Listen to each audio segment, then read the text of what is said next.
All right, here's a weekly training.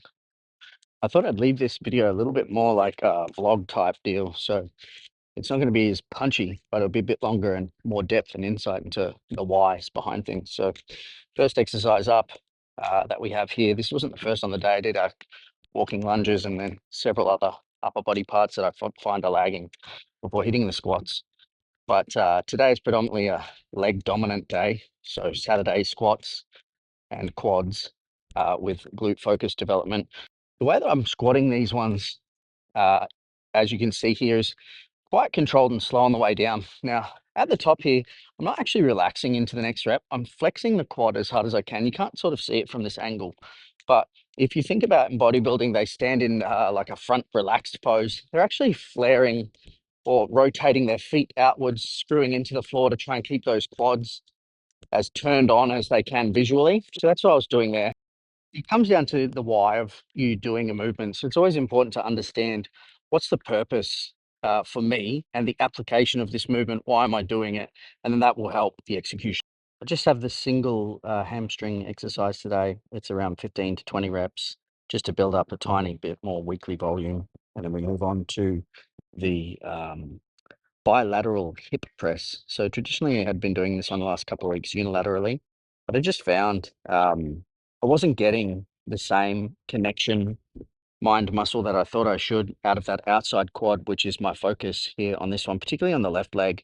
It doesn't have the same visual look and appeal, and it's led to a lot of knee instability in the past just with powerlifting. The way that I approach the Smith machine squats again is for pure quad development. So I'm not actually worried about depth. These feel way higher than they look on reflection.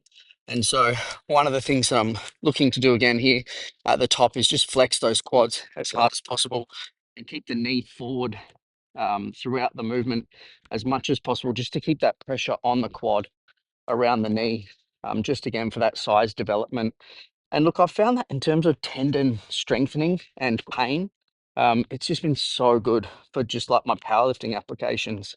You tend to get pretty beat up in the knees and the joints. And again, whilst this isn't a heavy weight by any powerlifting means, you can certainly strengthen some of those connective tissues that would be lacking traditionally. So, which is great.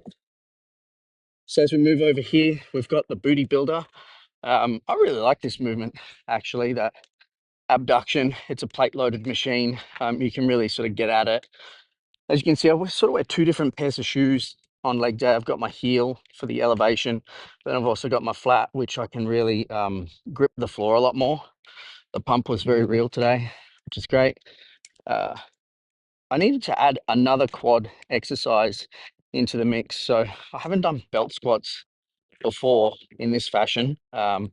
Again, trying to keep that knee forward throughout, which sees me not locking out and standing up as much as you might traditionally with a belt squat if you're focusing on that posterior chain. So hamstrings, glutes, low back. But like I was saying, more looking for that added quad development here.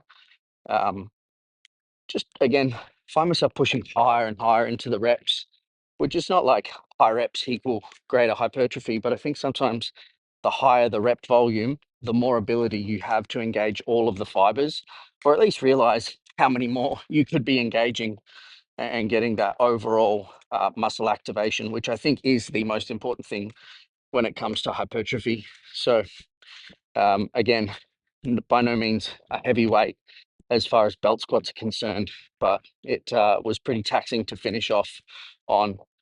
One of the things that I've been managing is total weekly load. And so this is the Saturday gets volume and muscle groups.